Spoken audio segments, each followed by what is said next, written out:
they would say, yeah, because you're an idiot and you're weak. And I hate to say that because if you read the Federalist Papers, they were very, very worried about a president losing the House in his first term and have a political hit job done against him by impeachment.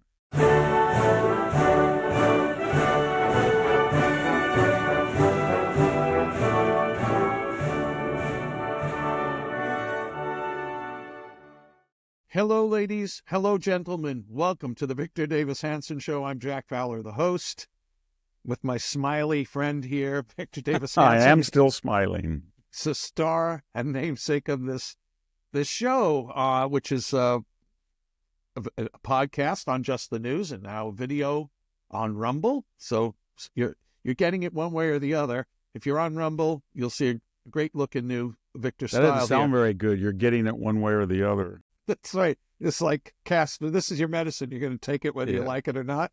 Yes. I think everybody likes this medicine, Victor. We are recording on February 8th, and this is a Saturday where I am. We're about to get 10 inches of snow, which is not like didn't you get 10 feet of snow yourself last year, Victor? No, we don't get any snow. We get rain, and for some, it's the weirdest year in the world. If you go up to 7,000 feet in the Central Sierra, there's no snow. It's falling high up, but I've never seen anything like it. Very wet down here, but it's warm rain, or it's bypassing the Central Sierra. All right. So we're in a drought up there. No reservoirs to get them either. Well, we're going to talk today about plenty of topics. Donald Trump's, I think, resounding it's foreign policy victory over Red China in Panama.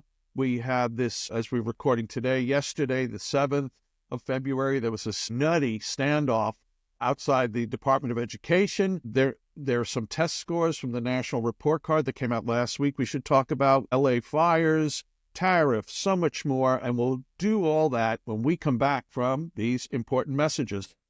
We are back with the Victor Davis Hanson Show. I forgot to mention, Victor is the Martin and Ely Anderson Senior Fellow at the Hoover Institution and the Wayne and Marsha Buskey Distinguished Fellow in History at Hillsdale College. And he has a website, The Blade of Perseus. VictorHanson.com is the address. More on that later. Victor, I know we talked a little bit, and you've talked with Sammy about Donald Trump's actions related to Colombia, Venezuela, Denmark, Greenland, etc., and Panama. But this is a real blow that the Panamanians have. The government has conceded to Trump's demands, and a big blow to Red China and its program for Belt and Trade. You want to talk about that, please, Victor? Yeah, I do. I think a lot of it's due to Marco Rubio. I mean, he went down there and he charmed the Panamanians. He speaks his native language, and I read an account where they were amused by his Cuban accented Spanish. But the head of state is conservative. They use the U.S. dollar. So after Trump did all this, he was the bad cop, and they sent the good cop. But the good cop, as bad cop, good cop routine goes, doesn't contradict the bad cop. The good cop always says, look, I want to help you, but this guy, he's not going to bend. So let's find out what's best for you. And that's what he did. So he said, we can resolve all this very simply. Just go back to the spirit and the law of the Panama Canal Treaty. And you know what it is. I don't have to tell you. You don't bring in our most dangerous rival and plant China at the exit and the entry, and then deny us preference. So we have 700 or 600 ships over there, and a U.S. warship's got to wait in line. So we want all the U.S. warships to come through with privilege, as was agreed upon, but we're going to add something. We don't want you to charge them any money, and we do not want you to go through with this remodeling, rebooting of the Panama Canal under Chinese auspices. So cancel the Belt and Road and renew your close relationship with us, and we'll be fine. And that's what they did. And it brings up the larger issue that these aren't really tariffs. Tariffs are to protect an anemic domestic industry against unfair foreign competition. They can do that, but every one of them has worked. And apparently, based on his first term, these countries don't feel that they have to call his bluff, because they really haven't yet, because they saw what happened in the first administration. So Mr. Trudeau whined and He went into his little cave and licked his wounds and said, oh, this is so unfair. Then he authorized $1 billion of border security, and he said he would address in bilateral talks this huge $50 billion trade deficit.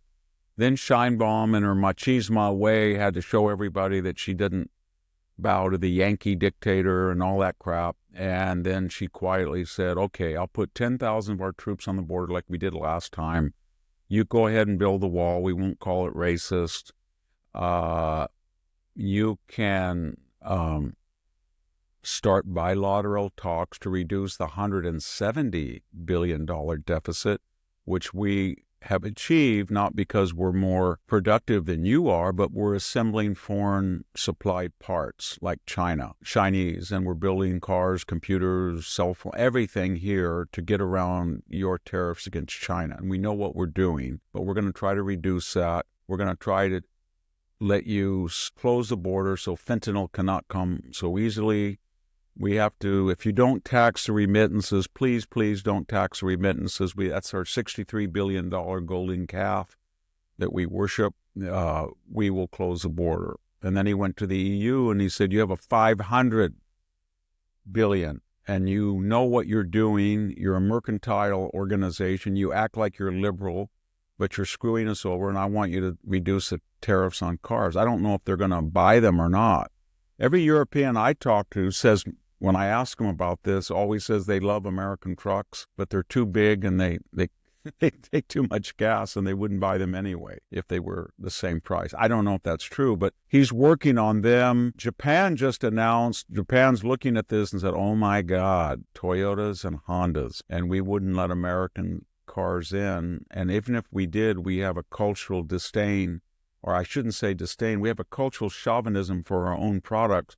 But so the prime minister's promised to spend $1 trillion buying U.S. fuel and products, ag products, etc., and to invest in the United States, maybe with Nippon's steel, investing with U.S. steel. So that is going on. He's already had people promising another $500 billion investment. And it's all working. And what I'm getting at, Jack, is nobody's talking about it on the left. So they're swarming, as you pointed out, the doors of the Department of Education, while Trump is spending 20 hours a day trying to help the United States redress all of these lapses that have been going on for years. And we've been a big fat target, and we've been ripped off. And he's right about that. And now he's making enormous progress in just 2.5 weeks. You think people in the Wall Street Journal would be happy, but when I look at the reporting of the Wall Street Journal, almost every article is negative. Almost every one. They said that tariffs this was dangerous. They were horrible, and then they just go silent when they're proven wrong. And they've got a lot of left-wing Molly Ball who wrote that triumphalist, chauvinistic, we really screwed them over in the 2020 election, the tech barons and everybody got together with the Chamber of Commerce and the unions, and we modulated the street protests. We got all this billions of dollars. We censored the news. Ha ha. She's now a Wall Street Journal hack. And I was listening to Jennifer Griffin. She's the Pentagon, reporter for Fox. She got into it with Pete Hegseth. Yeah, she said that Pete was painting his house. Well, what she didn't tell you is that Pete Hegseth doesn't have any, he makes a good salary, but Lloyd Austin lives in a $7 million mansion. And where did he get that kind of money as a 4-star general? He got that kind of money for working for Raytheon. And believe me, he'll go right back after he leaves and he's left and make more money for either Raytheon or something like it. In the meanwhile, the official residence of the Department of Justice was decaying, and the money was already allotted in prior administration. So it's sort of like the jobs report. Everybody said, oh my God, there's only 145,000 jobs. Trump blew it. He was in office 17 days, and then they point out that job report ended for the period January 12th, 8 days before Trump entered office. What was interesting is Pete Hegseth called out Jennifer Griffin. He said, the Democratic media and they're synonymous. And so she was, I don't know what she's trying to do, but there's a lot of people. I think that's why Rupert Murdoch was in the White House, because I think Trump has said publicly that the Wall Street Journal, some people at Fox News, and even the New York Post editorial board they're anti-Trump. I don't know if they're anti-Trump, but they've been very critical of him.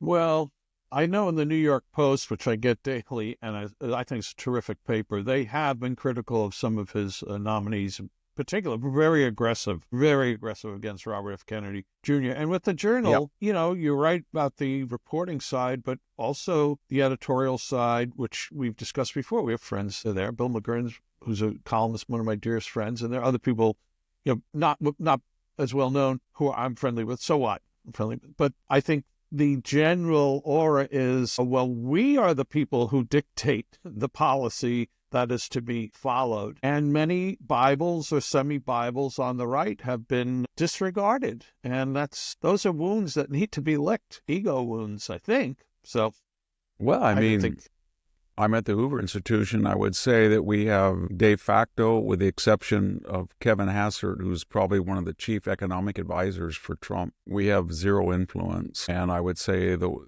Donald Trump does not do what the Wall Street Journal op-ed tells him to do. So he has a different sort of influence. It's much more grassroots.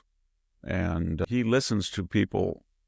He listens to probably Joe Rogan or Charlie Kirk or Laura Ingraham and Sean Hannity a lot more than he does these official organs of news dissemination, Wall Street Journal and others that are on the conservative side. Although he might listen to our former employer, National Review. Okay, well, he might. You never know. It's still very critical. I looked at the other day. It's still very critical of Trump. Rich Lowry's been very fair, I think. Yeah, Rich He's come around. He's been very empirical. He's fair. Yeah, a great piece on the envy and attacks on Musk today. Hey, Victor, about 2 months ago, I wrote a little piece for Real Clear Politics on what would Buckley say about Donald Trump. But National Review famously, in its first issue, Bill Buckley wrote, "Standing athwart history, yelling stop," and the tone and tenor was very aggressive. And then the practice of conservatism over the years was very, business schooly. But Donald Trump's activism is shocking. It's deep, it's broad, it's aggressive, it's cool. It's made Eeyore happy. I'm really, and that I think is part of the problem, is that professional conservatism has not trained its activism muscles.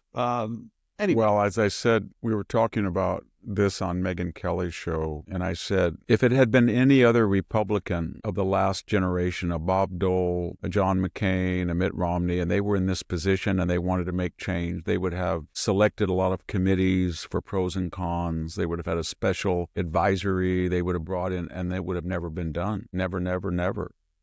And Donald Trump, There's about three things going on why he's so successful. Number one is it's Donald Trump. He knows he only has 4 years, and he knows what happened last time when he knows that if they lose the House, he'll never get any legislation through. He knows that. So he's got to move quickly, mostly with executive orders. But I looked at the executive orders the other day, Jack, and if you look at the period from George H.W. Bush, 4 years, then Bill Clinton, then George W. for 8, and then 8 with Obama, then 4 for Trump, then 4, they're almost indistinguishable. There's a little bit more with Clinton and Obama. And then if you calibrate by day for Trump, maybe a little bit more than Biden. But they're pretty much in a continuum, and they're in a descent. The big executive order period in American history was FDR and Harry Truman, and to a lesser extent, Dwight Eisenhower. I mean, they went from 300, 200 to 1,000, 900. And even Ike had about 450. So the use of the executive order has declined radically. So my point is that he knows he might lose power. And these people are crazy, as you saw in the House with that demonstration at the Department of Education. So he's got to push it through. Number two, Joe Biden gave him a lot of precedents. So, for example, they want to sue that he's canceling out USAID, and they know that it was created by an executive order by JFK, so it can be eliminated. They also know they're being disingenuous that the actual minority of that budget is really going to be rebranded under Marco Rubio's State Department. He's ahead of it now. And what was the criticism of USAID was three things. Number one, it had a socially imperialistic agenda of LGBT, so-called queer, homosexual advocacies. And far from what Samantha Power said the other day, oh, the Chinese are very happy that we're not aiding. No, they're very worried because we were turning off people throughout. We're still giving money to the Taliban, but we were, Syria with Sesame Street, in the Middle East, we were going in traditional Islamic societies and forcing down the pride agenda down their throats. And that hurt us, and China was happy about that. Now they're angry that we stopped that. The second thing they were doing, they were fused with the media. AP, Reuters, 8% of the budget of BBC, one of the most anti-American megaphones there is. $8 million for Politico? I could not believe that. And Politico was always interviewing Samantha Power. It was just so insidious. So they were fused with the media. $250 million to promote foreign anti-American media. And so that was the second thing they were doing. The third thing they were doing is, to the degree they did provide some relief overseas, they were doing it through NGOs. And a lot of these NGOs were staffed by former USAID workers who went out in retirement or understood the system and then built their own companies and took a huge cut. Kind of like the universities that take 15% of all NIH grants, which Jay Bhattacharya is going to eliminate, and that will cause a big howl. And so what I'm getting at is Donald Trump knows that these things are corrupt.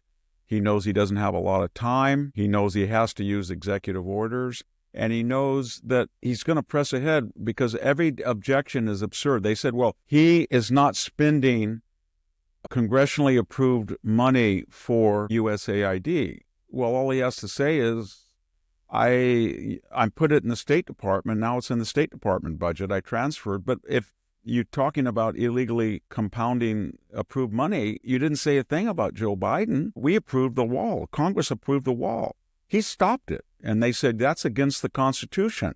You have to spend money that Congress approved. He said, well, we have to have an EPA statement. And that took 4 years. And then he remembers he went over to Ukraine, and that famous thing that he related at a session of the Council on Foreign Relations when he was grandstanding. He said, well, what did you think about Ukraine? He said, well, I went over there, and I think there was a crooked prosecutor. So I said, you ain't getting the $1 billion. And then he said, son of a bit B. They got what I wanted, and I released. Well, Joe, that's what they impeached Donald Trump for not spending money immediately that had been improved. You did the same thing. So Trump comes along and he says, sue me, and then see what the courts say after Biden has impounded money, both as vice president and as president. And then finally, they got Elon Musk all wrong. The other day, they tried to embarrass Trump during the Japanese prime minister visit. They said, did you see Time magazine? Did you see that, what they said? Did you see Time magazine's cover, Mr. Trump? Elon Musk was sitting in the Oval Office in your desk. And now Trump had kind of a soft spot for Time because they made him Man of the Year, but he said, Time? I didn't know it was still in existence. It went out of business. But what I'm getting at here is Elon Musk is sort of like a fly trap. And Trump has hung him up in the Oval Office, and all of these insects from the media, they're now obsessed with Elon Musk. They're jealous of him, they hate him, and they're all swarming and getting stuck on him. And here's Donald Trump now, and no one's talking about Donald Trump as evil.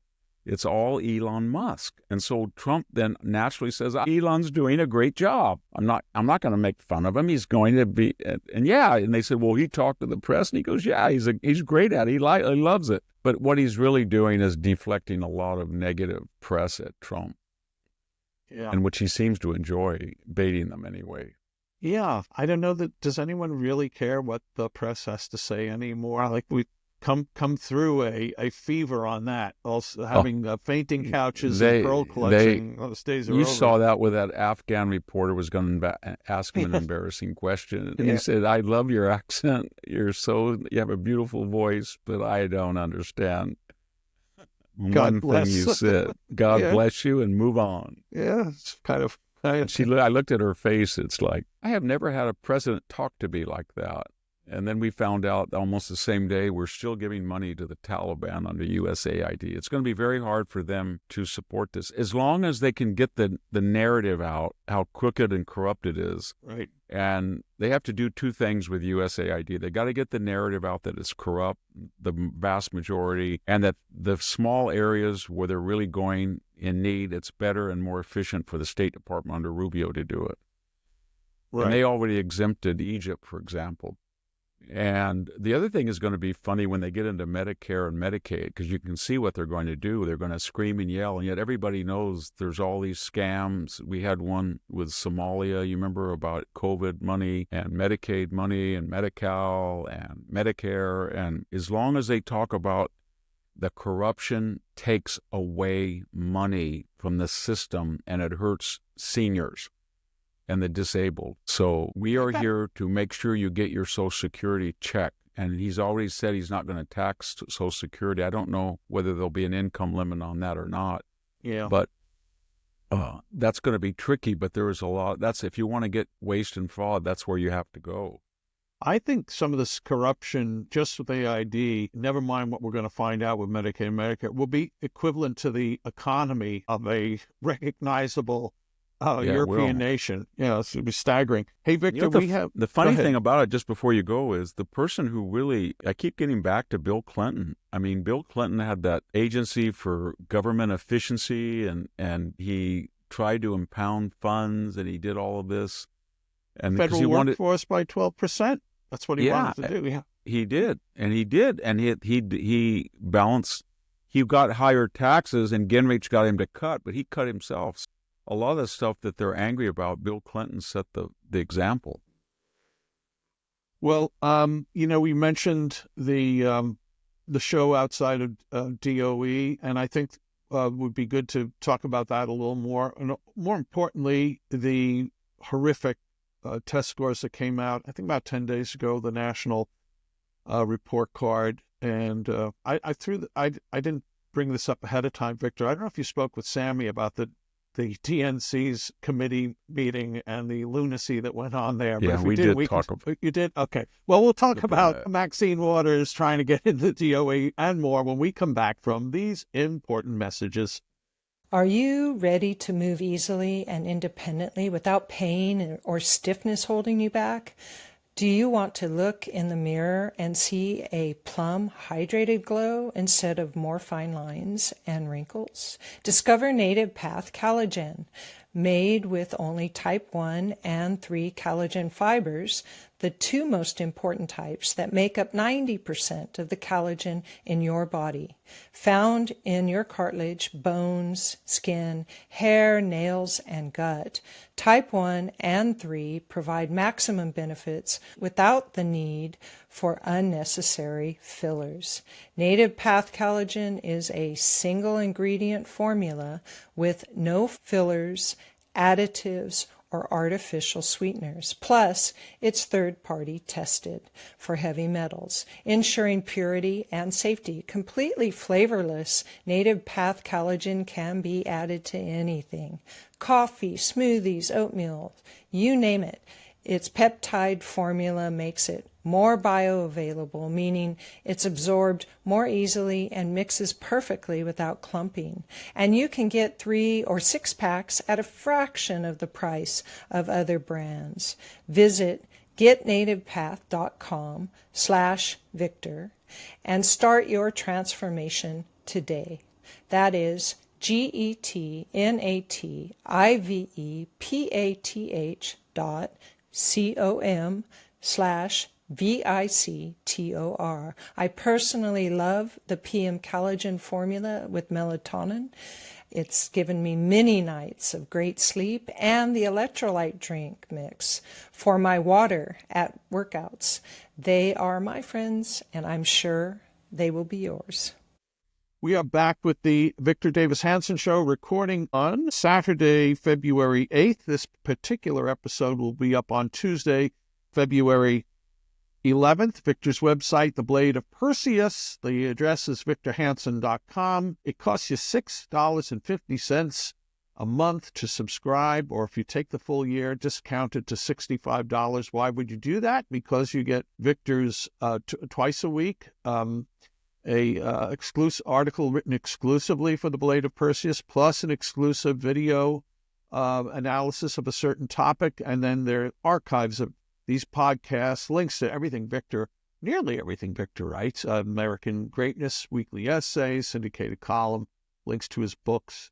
If you're a fan of Victor's writing and you're not a subscriber, you need to fix that. So The Blade of Perseus, victorhansen.com. Victor, three things intersect here. The test scores from the National Report Card, which is, well, I don't know that anyone's shocked anymore, but might have thought, well, we got through the bad news about COVID and we will make up for that. There's no makeup. The standards for the fourth grade testing and the eighth grade testing and the proficiency in math and English continue to decline. Donald Trump called that out the other day.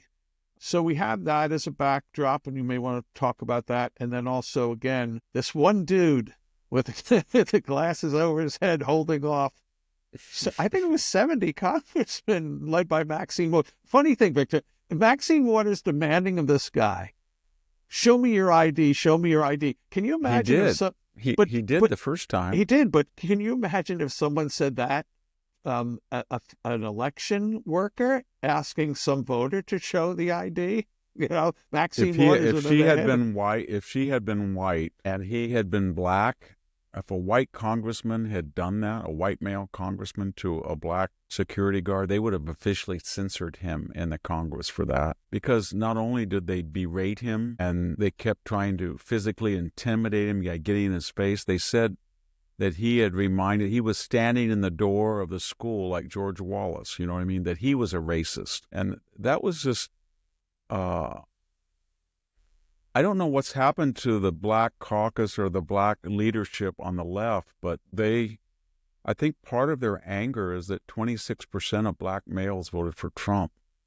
And so that their argument that Trump is a racist and he's horrible and he's this and that, they're really telling 1/4 of all black men, you're racist. You voted for a racist. That's not a sustainable argument. So they're very frustrated. There's a subtext too. So Trump said when he's threatened to, I think he will try to eliminate most of the Department of Education. And people said, this is terrible. And he said, well, of the top 40 industrial nations, essentially we're number 40 in actual test scores or performance, and we're number 1 or 2 in the amount of money we spend per pupil. A lot of that is for 2 or 3 reasons. One is the teachers union, and people forget the subtext of this teachers union. Teachers union is a place because of the dumbing down of standards as an undergraduate and the politicalization of the schools of education. This is a place where left-wing mediocrities go to because they feel they can make social change and they don't have to meet any standards. And the alternatives that would keep them honest are threefold. Number one, you could turn it over to the states. And believe me, a guy like Ron DeSantis would be over. He would have all sorts of programs that would compete with the public schools and keep them honest. And charter schools, parochial schools, private schools do, but they're always after them. The second thing is if you got rid of the schools of education, most states without federal pressure would allow you to have a master's degree for 1 year, and that would substitute for a teaching credential. So you would just bypass the school of education. And some of the states have already talked about, in terms of higher education, that they would have an exit score conditional on the bachelor's degree. So you have to have an SAT to get in. Maybe you have to have an SAT to get out. My suspicion of looking at undergraduate education for 50 years is half the students would score worse on the SAT after 4 years because they've taken these horrible courses and they've forgotten what they learned in high school, if anything. But his main point was, we're doing everything wrong. We're going on the back end. So we have affirmative action, we have DEI, and we're lowering standards at the top. But going back to people like Tom Sowell, they said it would never work. They warned us 30 years, 40, 50 years ago. You have to start at the kindergarten level, and you have to compete with the public schools. You got to go into the inner city, and we're trying to do that and say to black parents, Here is a parochial school, here is a charter school, here is a public school, and here is a private school, academy. And you can choose anything you want and you get a voucher. And the unions try to stop that because they know there's no accountability. And teachers, if they were a public school teacher and they lost enrollment and they went to go work for a Catholic school or a private school or an academy or a public charter school, they wouldn't be hired. They wouldn't want them. And so it's a jobs program for mediocrities, and it's got the wrong emphasis. And Donald Trump is basically saying, how could you do any worse? Turn it over to the states, and then you would have competition between each state. Nevada would say, well, California may be bigger, but we're number 5 in test scores among the 50 states. Ha ha. And you would have that competition. And of course, California has been doubling down now. Gavin Newsom ran to the White House, kissed Donald Trump's ring, please give us billions of dollars of aid for Los Angeles, flew back home, and then immediately joined we're going to have a special Sue Trump fund. Speaking of the fires, Victor, it was announced earlier, I think today, maybe late yesterday, Steve Soboroff, who is a former police commissioner in Los Angeles, and he's very tied in with Communist Mayor Karen Bass, and he's getting paid $500,000 for 3 months of work to be the recovery czar. I feel after Donald Trump's appearance out there, I thought it was a galvanizing moment. It was the leadership of the area has not been galvanized. No surprise. They have to do what they did after the Loma Linda earthquake. They started giving incentives. So where that big overpass collapsed on 5 as you come into Los Angeles, they gave them, the contractors, day-by-day incentives. If you get done by day 30 with this part, day 40, if Soboroff really wanted to rebuild Los Angeles quickly, he would say to the excavators and the refuse haulers, here's the first 30 days. If you get all the lots clean within 60 days, then for each day it should take 70 days. You get a $5 million bonus each day you beat it. And then look over so they're not cheating. And that would do it. But there's a lot of suspicion that when they talk about they want to do it the right way, rebuild it, they're talking about more high-density housing and bus lines, bike lanes, high-speed rail links. And if they get into that, they'll never rebuild it. As I said before, when I go to Pepperdine once in a while, I drive through there, and it was one of the most beautiful places in the world. Those single-family ranch-style and older homes. It was kind of California classic 1920s stucco, white stucco, big homes with red tile roofs, beautifully cypress trees, palm trees, landscape. They were just stunning. And to not rebuild that would be a tragedy. It was really beautiful. And so they're going to have to Trump's going to have to condition. I don't know if Rick Grenell's going to do it, but if he does it, he's a pretty tough guy. I think he will have incentives on time and the nature of rebuilding. And they can do it very quickly if they have all the... If they would one of the things that would make it very quickly, we've run out, I think it's 30 timber companies in California. We only have 3 timber mills left. And yet we have the 4th largest timber forestry resource in the United States. I think Georgia has the, hardwoods, right? Deciduous mostly, not all. It has pines. But California, Oregon, Montana, Washington, Oregon is sort of lax compared to California, but not as lax as Montana and Wyoming. But if you would allow these states to reopen, we wouldn't even need to import. Trump was right about that timber. They're going to need a lot of building materials for Los Angeles, and we need to really go full bore in allowing us to produce them: plywood, shingles, et cetera, et cetera, et cetera. Yeah. I recommend to our listeners to check out this guy, Soboroff. It seems like he is plugged in with the wrong people. Victor, again, I'm throwing you a curveball. I didn't mention this ahead of time, and I'm curious. I did not get to listen to you and the great Sammy Wink talk, but did you mention at all Trump denying Biden's security clearance? We did a little bit. Okay. But that was based on 3 things, as I think. Number one is we have that great clip where, I don't know if she was CNN or NBC, said, are you going to accord Donald Trump a security clearance? And Biden, who had just been elected, was puffed up and he was trying to do the Biden tough guy. He goes like this. He always paused. He said, are you going to are you going to allow Donald Trump? He looked like this. No, he's not dependable. He's too erratic. And so Donald Trump comes in and says, well, Robert Hur said that he was an older man with a poor memory. And we remember that what Speaker Johnson said in the last weeks of the Biden administration. He went in there to say, why are you canceling liquid natural gas export facility projects for Europe since you're a big pro-European? And he said, I'm not. And he said, you signed the executive order. No, he didn't. And he didn't, apparently. I mean, his hand did, right? He's back to John Galt in that Star Trek episode where he's sort of like this, and a guy behind him takes his arm and do that. So that's very ironic because they're criticizing Elon Musk for de facto exercising executive authority that he didn't get. Maybe we know that Hunter and Dr. Jill were doing it. Well, nobody elected them, and they were running the country. Elon Musk doesn't do anything. Not one recommendation can he cut. It can only come from Donald Trump. So Elon Musk is an advisor. He goes in with Doge and he looks at all of these things and he makes a list up and then he presents it to Donald Trump. And Donald Trump says, no, I can't cut Egyptian aid. Or no, I can't cut Christian advisory money. That's what he does. And so you can criticize Donald Trump, but he's an advisor. He gives you a list of cuts.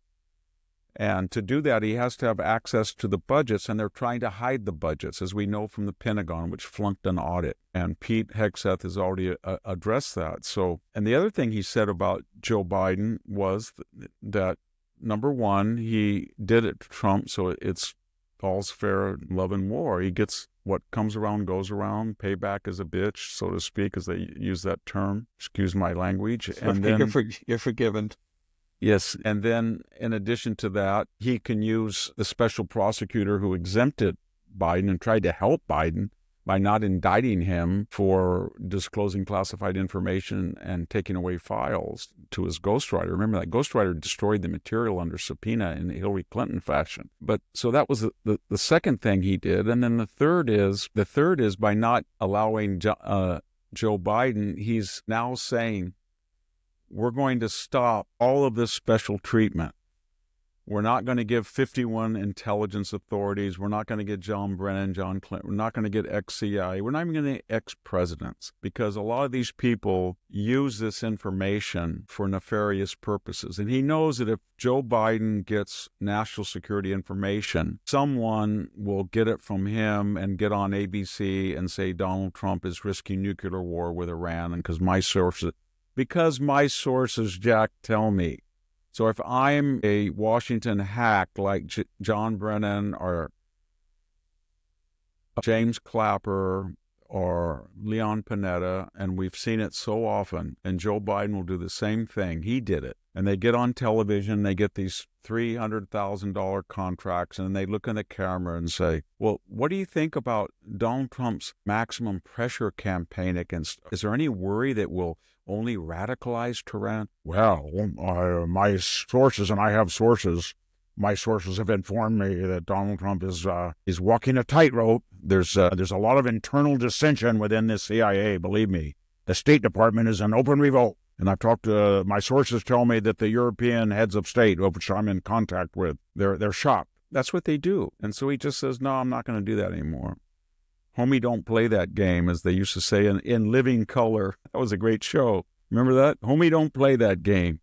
No, he just says that. I'm not going to play that game anymore. I mean, you can say what you want, but I've got 4 years and I'm not going to be. I don't have Robert. There's not going to be an Andrew Weissman. There's going to be no Robert Mueller. There's going to be no Letitia James. There's going to be no Jack Smith. There's going to be no get me off the ballot. That's all over with. That's done with. And I'm moving as fast as I can. And the left likes to say it's like the 100 Days of Napoleon. It is in a way that, he came in and tried to really changed the Bourbon dynasty, the Restoration, but he's not a dictator. You got to remember that. And Right. the reason that these guys have no power, and they have none, is not because of Donald Trump. It's because they lost it. And they lost it not because of Kamala Harris was a black woman, not because even that she was mediocre. I know that you mentioned the Democratic hierarchy in that convention, and they polled them. I think Jonathan Capehart said, how many of you, it was like saying, how many of you would like an ice cream sundae right now? How many of you kind of sort of think it was racism and misogyny? And they all said, he said, oh, you passed the test. And I'm thinking, yeah, and Joe Biden is black and he's a woman, and that's why he was 8 points behind when he pulled out. If you really believe if Joe Biden had run, he would have defeated Donald Trump, and when he lost, would you say it was because he was a white male? No. And so that was really that event, Victor, is more than a doubling down of the chaos and problems this party has. When they got that guy David Hogg on there, and he started screaming and yelling and about he was young. He's a young idiot. And then they had the woman they had the former retiring guy from the DNC, and he was trying to struggle with the non-binary this, the transgendered this, the black this, and then they had that woman from the Southern accent come in and kind of read him the riot act that you don't really know the codes of woke. Here's the woke Bible. Let me read it to you. And the whole thing was anti-democratic. It was a mess. And it was a force multiplier of the nominations where, remember Senator Hirono? Women must be believed. Remember her, that woman? She was yelling and screaming, and Elizabeth Warren did the Elizabeth Warren, I'm completely insane look. When I remember Elizabeth Warren, I remember two things. One was Pocahontas, and after she got her DNA back and said she was 001%, she said, see, I am Native American. Yes. And then when she said she never used it, and like in 1 nanosecond, the internet lit up with a Harvard little catalog with a picture, first Native American professor. And then the other one was she had that aborted race for presidency in the Democratic primary of 2020. And she cut a commercial where she opens up the refrigerator and she takes a beer, and it's very slow. She goes, and no. Oh, my good beer, tasty. First time in her life she's tasted it. So they had that crazy woman, and then they had that crazy Sheldon Whitehouse and that Tim Kaine that looked like he'd put his hand in an electrical socket, you know what I mean? His hair was out, and he looked, and of course his son had been arrested in 2017 for trying to let off an explosive or something like that in a riot. Yeah. So it was just a menagerie of crazy people. Then you had that DNC, and then you had the Department of Education, where this poor guy was like stoic. He became an internet. I didn't realize that. I went on the internet this morning. He's a hero now. Did you know that? There's every type of, he's a famous because these people insulted him and he just said no. And I want your ID. I gave you your ID. Are you going to let me in? No. He just stood there, and they were thinking, can we hit him? Can we do this? Can we embarrass him and claim he's George Wallace? Can we do anything? He just stayed there. And everybody, I did about 4 interviews yesterday, and almost every host brought this topic up, and they all said the same thing. If he had been black, and that type of vitriol came from a white male, and so they have completely lost their mind. So the confirmation hearings, the DNC conference, these demonstrations, and then this, I don't know what it is, this hatred of Elon Musk, this social media hatred of him. He went from the beloved Elon that figured out you could have an EV and drive 320 miles to Satan or Lucifer, and all because he was an apostate. Victor, they're all about theater, and it's bad theater. Whereas, and Trump, it's not like Trump isn't about theater, but his theater is like, I'm going to do McDonald's, I'm going to go in a garbage truck, and it's consequential and funny. And when he attacks people, he does it matter of fact. So they say something about, did you see Maxine Waters, what she did? He said, well, these people don't like America. Yeah. Come on, that's it. It's not, And that's funny because they say they have lost it. They have no power. They have nothing. They committed political suicide. They do not have the White House. They do not have the House of Representatives. They do not have the Senate. They do not have the Supreme Court. They cannot block a presidential appointment. They don't have the votes. They cannot subpoena anybody. They can't override any veto. They can't do anything, at least until they see if they can get the House back. And everybody should be very aware that this next House race will be the most expensive, bitter, nasty fight in our lifetime. Because if they get the House back, they will impeach him. They really will. And for all you Republicans in the House, that when Joe Biden was obviously non-compos mentis, and everybody said, you should just impeach him. And you said, well, he'll be acquitted in the Senate. We don't have the vote. Exactly. You impeached Mayorkas, and that was good. He'll be known as a person who was impeached. But you didn't do it with Joe Biden, and they're not going to show any laxity. And if you say if they win the House in 2 years and you say, well, we didn't impeach Joe Biden, they would say, yeah, because you're an idiot and you're weak. And I hate to say that, because if you read the Federalist Papers, they were very, very worried about a president losing the House in his first term and have a political hit job done against him by impeachment. And that's why they required 2/3 vote in the Senate for a conviction. But they wanted impeachment to be very rare. Well, the Democrats impeached Citizen Trump. There's no question. They tried Citizen Trump. Tried him, yeah. Yeah, they impeached him, and then right after he left office, they put him up for trial. And I got to admire the Republicans. They stood fast. And then I can remember those weird days in January. That was the weirdest time of my life. All of a sudden, Nancy Pelosi was saying that Trump people killed 5 officers. There was an armed insurrection. There was no arms found in the Capitol. There was no officers killed. There was a mysterious Capitol officer who, for his life, shot and accidentally killed Ashley Babbitt. We can't tell you who he was because the MAGA people would lynch him or something. And then we were told that Parler was this subversive social platform that we needed the good citizens of Google and Amazon and Facebook to destroy. It was weird. Weird. You mentioned Parler. I think when we come back from some messages, Victor, we should talk a little about Parler and Stanford University. You saw that back to AID funding Stanford, and one of its projects was an objective. The Stanford Internet Observatory. I'm very familiar. We had the director of it come to Hoover. Yeah. And I said at the time to a number of high-ranking Hoover officials, this person is not for free speech and open inquiry. He's after punishing people for, quote, misinformation and disinformation, which translates into, I don't like their politics. But got to remember, in those dark days of January of 2002, we also had George Soros enlist some Hoover people to try to sponsor something together with us. So that was an insane period, and thank God it's over, and that would not happen again. But we had the Stanford Internet Observatory people all around us. Well, we'll get into that maybe a little more. And then you mentioned the hand holding Joe Biden's hand to sign things. And according to one report in PJ Media, that hand was that of Hunter Biden. We'll get to those final matters. Wait a minute. You can't have a shaky hand guiding a shaky hand. Well, maybe which is worse, suffering from Alzheimer's or lifelong cocaine addiction? Well, maybe that was the day Hunter left his cocaine in the wardrobe closet. That still hasn't been figured out who did it. But we'll get to these when we come back, Victor, from these final important messages.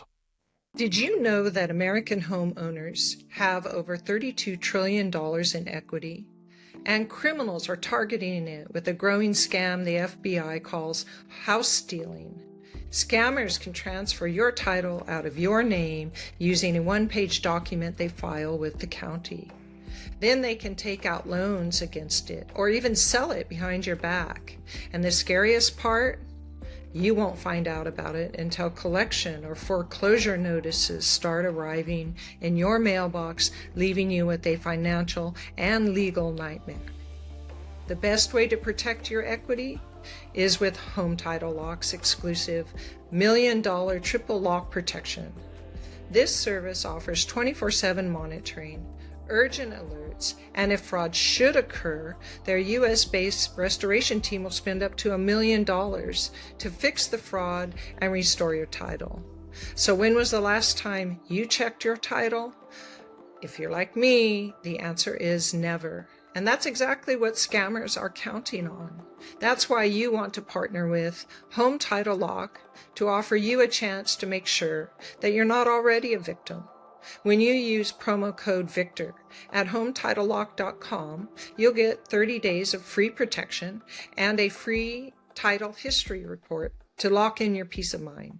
And be sure you check out the $1 million triple lock protection details when you get there.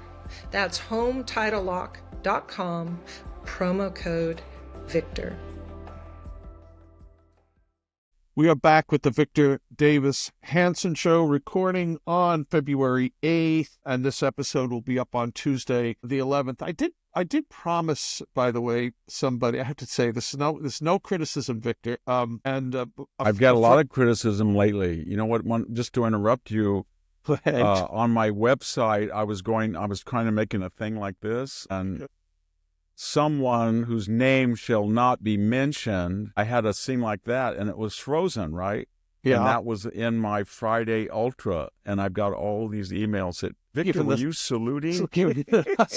Are you Elon? I said, no, I was going like this. And it was more Tim Waltz move than yes. So I get a lot of criticism. I got a lot of criticism. Okay, well, this is the folks at Thomas Aquinas College love you, and so one of the guys there said, could you ask Victor, because you talk sometimes the three colleges, Pepperdine, Hillsdale, and you've said St. Thomas Aquinas, and it's Thomas Aquinas, and the reason it's important is that there is a St. Thomas Aquinas College. So I went on the website. I didn't know that. I'm glad you corrected me. It's upstate New York. It is so woke, and it's there's no connection, is there? No, they're not. But it's amazing how, and this is not a Catholic podcast, so we're not going to go down this rabbit hole, but there are authentic schools, authentic about classical liberation. I want to apologize because that was a slur. I didn't mean to say it. Thomas Aquinas. I went down there for 2 days with a mutual friend who's on the board, and I came away just blown away. I mean, everything about it. The faculty was wonderful. The students were right out of, I don't know where they were. One's nicer than the next. Everyone you meet there, they're just... I looked at this beautifully landscaped campus, and there was this kid walking by, and he had dirty Levi's on, and he was working on his knees, and I said, what are you doing? He said, we do our own landscaping. We're assigned an area of the college. And it was there's almost a competition to make, and it's in a very beautiful valley, in the out of the San Fernando Valley. It's... Well, that's how they keep their costs down. There are a couple of colleges that are really into that. I have a 15-year-old daughter who's going to be 15-year-old granddaughter. Right. And she's Catholic, and I'm trying to get her to apply to 3 colleges. Pepperdine. 3 total. Okay. Yep. Yes. Go ahead. 3 total, right. Not Stanford. Right. Pepperdine, Hillsdale, and Thomas Aquinas. All right. I think she wants to stay next to her family at UC Davis, and I don't want that to happen because they live near the Auburn foothills in Placer County now. So I'm really going to pressure her if she's listening to her. Her name is Maeve. She's one of the nicest people you'll ever meet, and she's very bright. She's just a perfect person, and I'd like her to go to Hillsdale or Thomas Aquinas or Pepperdine. I'm really going to try to, and she has straight A averages in junior high, so her credentials won't be a problem, but... all right, Grandpa. Everybody needs a grandpa like Victor. I will work overtime to pay for it. I'll do anything to pay for it, but I say that not as a imperious, intrusive grandfather, because I don't see her a lot, because I live 220 miles away, but I do it as someone who has been in academia for 50 years, and I've seen so many kids go into academia and 4 or 5 or 6 years later come out not the same. Right. I'm not sure that it's a healthy experience. Well, it's but not. I've seen St. Thomas. I've seen Thomas Aquinas named after St. Thomas Aquinas, and I am so impressed by the students and the faculty and the curriculum and the beautiful place it's at. It's only 200 miles from my home, and if she were to go there, I would go there and see her all. And Pepperdine it's got a wonderful new president. President Nash, and it's got a Great wonderful guy. school of public policy. You and I know Pete Yep. Peterson, wonderful guy. Terrific. And then we go to Hillsdale. I have so many friends at Hillsdale. Wonderful President Larry Arnn, Mark Kalkoff, Tom Con. It's got some of the best people in the world there. Lovely Wilford feat. McClay, all these Yeah. great people. Yeah. And Oh, but so I hope she'll he is a happy warrior. I love that Who's guy. that? Bill McClay. He's just William McClay. I should Wilford. I'm sorry. Yeah, and the Land of Hope is the best. I mean, it's just I'm on the Bradley board of directors, but I'm assigned to be the overseer of Encounter Books, as we give it quite a large amount of money, and I work with the editor Roger Kimball. So I look at the sales figures; it's just taking off. yeah. And now they've got a new series on world history that's coming out in August. It'll be really wonderful, and I'll talk about that later. I'm going to have Roger Kimball come on and talk about it Terrific. on one of our podcasts. But Bill McClay is just Bradley Prize winner, author of Land of Hope, wonderful teacher, Yeah. happy warrior. His Happy son warrior. is a happy warrior who's a classicist there, a professor. And Is he the Victor Hansen professor? Does he bear that? I don't want to embarrass him by that. I'm very conscious that what Jack's referring to is a donor whose name I won't mention because I don't want to have him bothered or anything, but he gave a sizable sum in economics and classics endowed professorship if he could use the name of, in this case, Walter Williams and myself for the classics. Yeah. But it's kind of hard. Walter Williams, unfortunately, has passed away, but when you name a professorship after a living person, then the living person's behavior is scrutinized. And it can be an object of advantage or disadvantage to the recipient. In the case of Tom Sowell, who was he was the Milton Friedman. He is the Milton Friedman. It was a big plus because Milton got better with age. Every year he was even more sharp and witty and everything. Terrific. I love that guy. He came on a few of our cruises. I came to a little I know friendly he did. with him and Rose, his wife, lovely lady. It was so short. I debated him in a restaurant. I think I told you in San Francisco. Yes. A nice donor put us up there, and we kind of had a in-house debate. It was very good. He's very polite and everything. Yes. Yeah, sweet man. Not sweet, Victor, are the people at the aforementioned Stanford Internet Observatory. Very quickly, the Gateway Pundit put out a piece that said that the Stanford Internet Observatory, a group that received funding from the National Science Foundation, which is in partnership and receives funds from USAID, so what a network, published a report on how they took down Parler. But this is really a nasty ass, excuse my French. I was very upset about that because I'll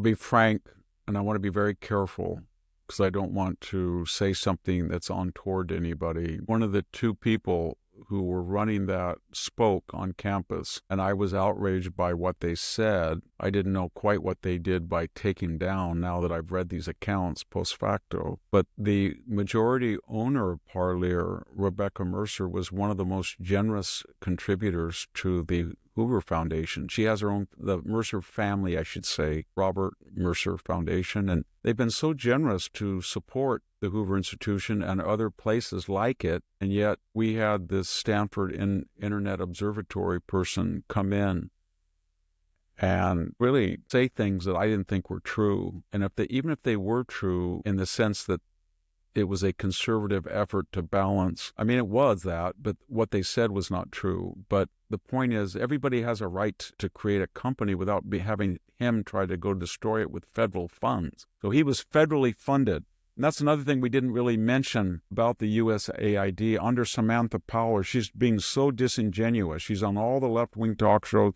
Oh, this is so sad. All these people are going to die. There's not going to be this and that. And the Chinese are so happy. I know that. And foreign leaders are calling up and says, the United States is going to lose its reputation of being magnetic. No.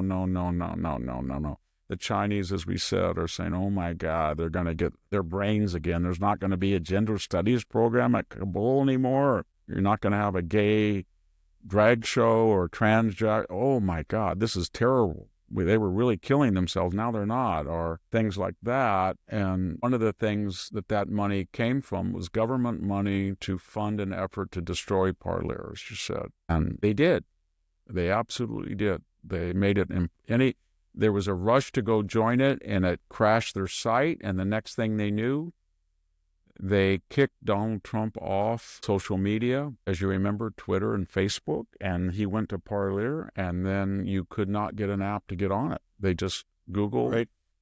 Was it Amazon? Is it Amazon? Amazon, Facebook, and Twitter? Amazon, Facebook, Apple, and Google. Apple. The App Store would not carry the Apple App Store and Facebook and Amazon, and you couldn't get on it, and so it died. Their attitude was, sue us. We have billions of dollars at our behest. You're just a single wealthy person, but you don't have our resources. Yeah, that's what I must say. Still, of anything that's happened recently, and I'm glad everything that's happening is happening, but to see some of these tech bros who were suppressors of free speech to be in the front row now.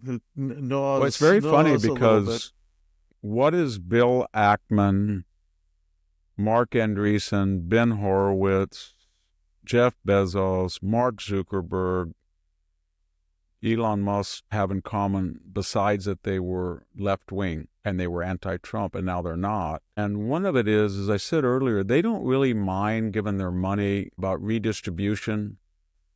But what they really, on the back end, but on the front end, at that interview with our former colleague at National Review, Ross Douthat, is that his name, Douthat? How do you pronounce Ross's last name? Ross Douthat. Douthat, yes. So Douthat had an interview in which Andreessen said, I woke up one morning and I went in and I discovered, and I talked to my CEO, that these people want to destroy us. We hire these people, they come in, they think we're capitalist evildoers, and they want to destroy us. And then I met with the Biden administration, and I understood that they were going to control the whole AI industry, and they were going to pick winners and losers, and that was going to be based basically on ideology. And I got out.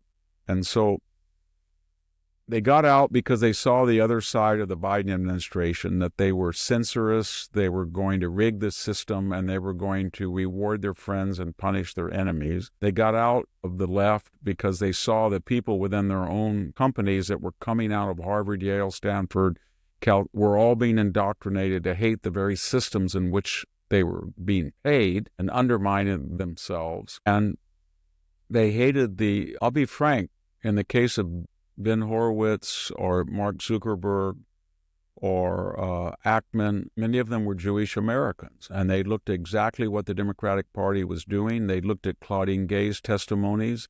They looked at what was going on at Columbia University. They looked at what was going on at Stanford University, and they looked at the anemic, pathetic response of the college president. And they saw the Biden administration was either doing nothing or de facto encourage it. And they said, these people are anti-Israeli, anti-Semites, and I'm not going to subsidize them anymore. So that was a perfect storm. I don't know how long they're going to be. David Sachs was another really good guy. He's a really smart guy. And Trump, it wasn't their money that was important, although it was important in the case of Musk. He kind of balanced the $1.5 billion advantage that Kamala Harris had, but it was their expertise. So you got all these people who are really smart, and they're going to be advising Trump on policy, from AI to biotech to lasers to cyber currency, cryptocurrency, cyber security, everything. It's good, but the Stanford Internet Observatory went out of business, and we should have seen the propaganda, how wonderful it was, and the name was so clever, and they were going to be the observatory, like the Lick Observatory. They were going to have their big telescope, and they were going to scan the entire social media day by day, and then they were going to say, oh, laptop, New York Post says laptop is authentic, we know it's Russian disinformation. Suppress, disinformation. Joe Biden, subtext, Joe Biden needs to be defended in the next debate by saying 51 authorities say that it's Russian disinformation. So that's what they did. They did other things too with their spin-offs about you can't use the word patriot, American, all that stuff came out of that movement. That's right. Yeah. But as I said, I've been there a lot lately at Stanford, almost every day. I come home on weekends because I've been on some hiring committees, and it's a very different place. You walk across, the campus is quiet. There's no Hamas tents. There's no chalk written on the side. As I said in another podcast, there's nobody defacing property. There's a new president, very different president. And even, as I said to Sammy, the Stanford Daily, Jack, reads like the high school newspaper. What's your favorite food? What's the new iPhone that all Stanford students are using? What's the latest footwear? That kind of stuff. Not like, fascist Donald Trump, Judge Duncan giving good riddance, ridden out of Stanford, none of that. It's because of two things. The alumni said, I'm not going to pay for this anymore. And they stopped giving at least 10 or 20%, and they lost a lot of income. And number two, and far more importantly, to quote Julius Caesar, Act 1, Scene 2, when Crassus and Brutus are angry that nobody knows their name. Our name was just as good as Caesar's. Why don't people know it? And they say, he doth strode like a colossus, and we, as mere mortals, peep around between his legs. Sounds kind of familiar. That's what it is. They're scared to death that Donald Trump is going to tax endowments, put strings on government aid that they have to follow the Bill of Rights, etc., due process, freedom of speech. Yeah. Title IX, thankfully. Title IX. California's we're not following it, Jack. Well, 70% of people nationwide, 79, 80% don't want biological males in there. And as I said, the biggest thing about that, just to finish, I was on a broadcast and there was a guy on there that they ran a clip, and he said there was no evidence that any person who was trans had an innate advantage over the other people. And he was a male, I think, that had transitioned. And of course, there is no case, and this proves the opposite of what he's trying to prove. There is no case of a biological woman taking hormones, having radical surgery, and then out-competing males. It doesn't happen. Yeah. You can have all the women's soccer players, I think the women's soccer team lost to a high school team not too long ago. Boys team, Boys team. You can't do it. And so when you talk about transgendered athletes abusing the system, it is only one type. It is biological males transitioning into female sports, where there's muscular skeletal size and muscular strength. Their DNA, in other words, gives them enormous advantages, and it proves the point that they're not the same as biological women, just as the fact that transgendered men never win a major sports event because they have different DNA that is female. Yeah. And that's what everybody's been saying. So they all lie about it. Yeah. Reminds me, there's this terrible, funny movie in its way called The Ringer. And it was about one of those guys from that Jackass show was performed in the Special Olympics. And, there is what is it about Leah Thomas and others that makes them want to do that? It's either misogyny or it's this. I don't know. I just saw that famous, iconic picture of Riley Gaines here, second place. Right. And she's there. And Riley Gaines is like this. And he's like a pyramid with these huge shoulders and no rear end. Right. And he's like 2 feet taller with a big male muscularity. And we're supposed to believe that this was a fair competition. And of course, it wasn't. That he believes it's a fair competition is the pathetic thing about it also. Yeah, and then you have Megan Rapinoe mouthing off during this whole cycle. And you think, well, you're at the end of your career. If you were 20 and you were trying to become, as Megyn Kelly made that point the other day, if you're trying to become a multimillionaire and you're competing against biological males in soccer, you would have never made it. And so you're just, after your career is over, your performance art, virtue signaling, supporting this nonsense. J.K. Rowling was really good. She had a really good commentary about it. Martina Navratilova, both those people are anti-Trump, and they still really praise Trump for doing that. He ended it. I mean, that's it. And the funny thing is, Jack, when I was 9 years old, 10 years old, 11, there was something called the U.S.-Russian track and field games. You remember that? Yeah. Where and they often held them at least 1 or 2 years at Stanford University in the old stadium. Okay. And my mom was a graduate and et cetera. So we went up there to see it. And my dad and all the people, we were there, and they had you remember these two women? They were called the Press Sisters. Tamara Press, and I think her name was Olga. I haven't researched this, so bear with me, everybody. It's by memory, 60 years ago. But I was a little 10-year-old, and I said, and she was right before us with a hammer throw. Yes. And my dad and everybody goes, she's a man! She's a man! Everybody was going, boo! And it was against it. And then an usher came, and my mother said, Bill, this is against the spirit of, please don't boo. And he said, she's a man. She is a man. And then my mother said, actually, they did some saliva test, and I don't think her sister will be Well, the point was they were men. Yeah. And the Soviets were cheating on the system for shot put, javelin, and ball and hammer throw. And everybody knew it, and it was unfair, and they were giving some kind of test, and they finally eliminated them. But we went from there to what we are now. And I think it used to be about like the East German women swimmers that you would see at the urinal.